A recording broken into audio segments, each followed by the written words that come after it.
Well, good morning.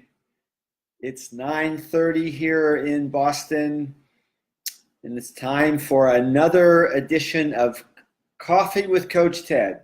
Here we go. Salud.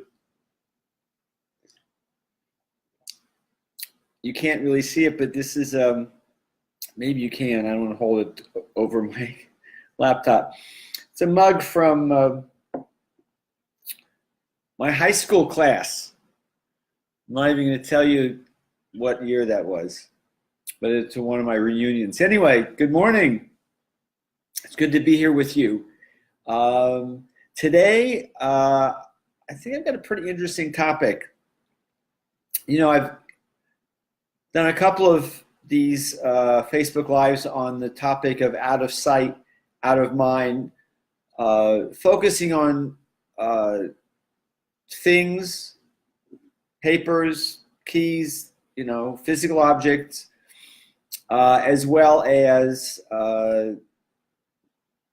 things like tasks, to-do lists, calendars, that sort of thing. But today I'm talking about how out of sight, out of mind affects us with regard to relationships. And I was thinking about this because of this occurring to me that I'm not very good at keeping in touch with my friends or my family, and it's because I forget. I mean, literally, and it sounds terrible that I forget about friends, but they're just not in the forefront of my memory, of my mind. And so I forget to call people. I don't call people. I forget to set up times to get together, and then somebody will call me. And it's a little embarrassing. Just checking how we have time. So I want to read something that I found. I did a little research, as I do when I do these Facebook Lives. So this is written by somebody I found on the internet. And this is a person a lot younger than me. But she writes, "Is it weird that it's hard for me to maintain personal relationships if I don't physically see them all the time? Like, I love my parents and my sister, but I never really miss them. I only get homesick when I'm about to leave, but once I've adjusted to being at school, I'm totally fine. I can go months without contacting high school friends and weeks without seeing my college friends or even my boyfriend during the semester. I rarely, if ever, get the urge to reach out. I just don't think about them," which sounds super callous, but I definitely do care. So she's writing it like just because they're not there, she forgets, and that's I'm embarrassed to say that's true for me too. Couple of things I saw in terms of explanation of why we do this, and other people. This isn't the only person who wrote something like this online. One is the inordinate amount of time we live in our head. So we're constantly generating. Our minds are very active, hyperactive. That's where our hyperactivity tends to go when we move into adulthood. So we have very hyperactive minds. We're constantly generating ideas, and we live in our heads a lot. And we can forget about the world around us. And that's a hallmark of ADHD. Another point I found somebody saying that choosing interests over people. And I can relate to that. I get caught up in doing stuff for my coaching business, planning for Facebook Lives, or making some change to my website, or getting ready to do a webinar, which I'm going to do next week, and I'll talk about that later. I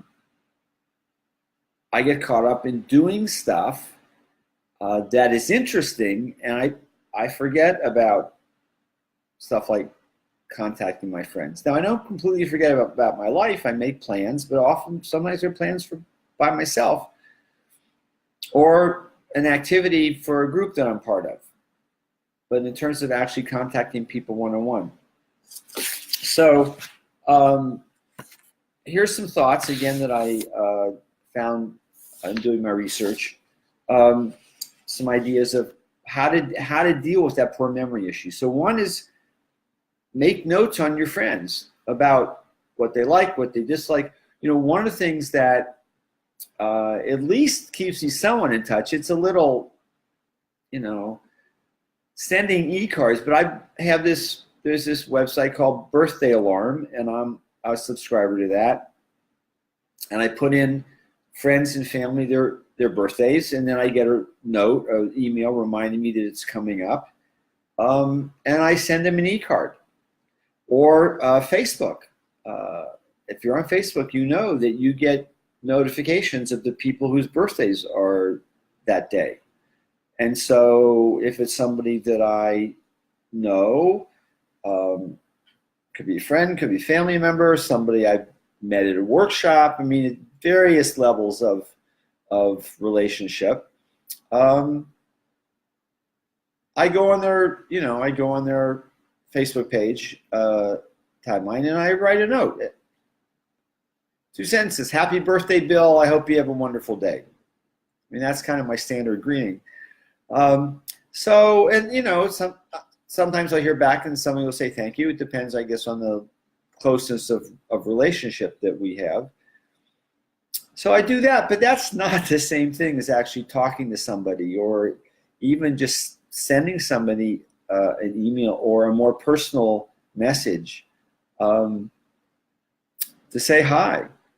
But particularly the people who I know well and I've known for a long time.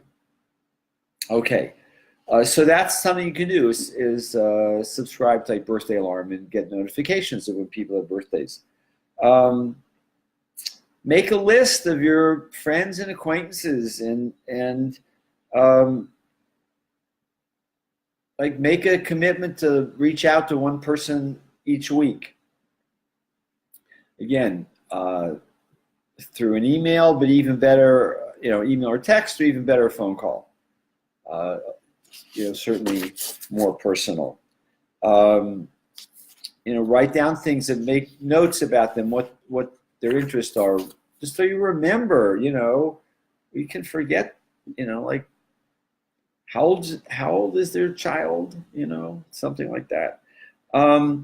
Here's an interesting idea. When you've got errands to do, things to do, how about contact a buddy, a friend, and see if they can go out with you while you go, I don't know, grocery shopping, or get your car fixed. You've got to sit around the car shop waiting for them to change the oil or something like that. Think of things you're already doing that you can do with somebody else. One thing I do, so if you've watched previous of these Coffee with Coach Ted, you know that I'm Jewish and I belong to a Jewish community, and we have religious services during the month. And what I'm going to do actually a little bit later is I'm going to call a friend who belongs to this same community and who lives nearby to see if we ride out to the service tonight together, and that way we can catch up. I'm going anyway. Why not go with a friend? And then one other idea that I came across is put things in your to-do list. And if you have something, you can put repeated things. You could have call a friend for 10 minutes every day, or make a date with a friend each week for the weekend. It could be anything from going to a movie, going out to eat, going for a walk. These are all things that I'm noting that I can do, right? I'm talking to you about it, but it's definitely something that I need to implement. Because we get isolated. That's the whole thing. we get isolated and lonely, and that's not good for us. All kinds of studies talk about the importance of social relations, particularly as you get older, as I am, which we all are, but we get into our senior years. They say people live longer who have good social networks, who have good social relationships. It's like, well, I want to live longer. So I have to keep reminding myself, because I can kind of just go on doing my business, doing my coaching, doing Facebook, watching television, talking to my coaches, doing webinars, and not see anybody. I've got to go. I live in a high-rise apartment building, and I work at home. And some days I just have to go downstairs to the front desk in order to talk to somebody and see somebody in person. But that's another topic. But isolation leads to loneliness, not healthy, not good for us. So it's important to stay in touch with our social network, to spend time with friends, stay in touch, make phone calls, make dates. You can do it. I can do it. Anyway, let's do it. So that's it for today. Again, have a good cup of coffee. It's a couple things. So I'm going to have a webinar next Wednesday called Stop Procrastinating and Get Things Done Now, and I'll be posting information about that here on my Facebook page as well as my Facebook group. And talking about my Facebook group, I have a Facebook group called Live Fully with ADHD. I invite you to check it out and join us. We've got almost 170 people in the group now, and some conversation going on. I post things, questions, ideas, and people respond, and I'm encouraging more and more people to actually post their own questions and ideas. I will post in a comment how to find the group. Also, if you'd like to connect further with me personally, type #connect in a comment, and I will get in touch with you, and we'll set up a time to talk. And if you're watching this on a replay, type in #replay so I know you were here. So I'm going on 13 minutes. That's telling me time's up. Have a great weekend. It's good to be here with you today. I will see you Monday morning, 9:30 a.m. Eastern Time. Until then, take good care. Bye-bye.